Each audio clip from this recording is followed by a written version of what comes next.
Sekundoko erizaintzako laguntzaile ikasleak gara. Zer dira gure ikasketak? Kaka garbitzea, oheak egitea, kaka badira.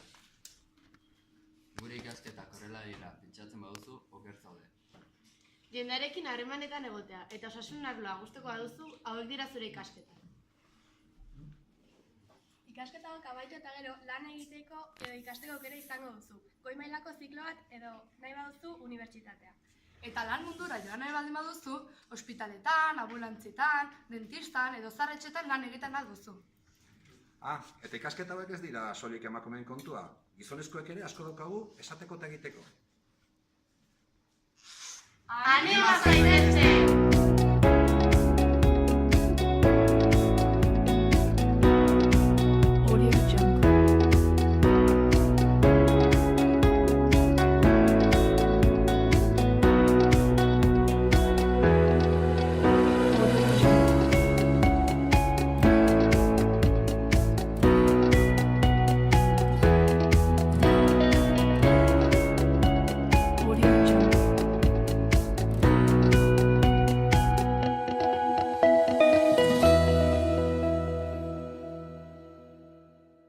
Audio Jungle.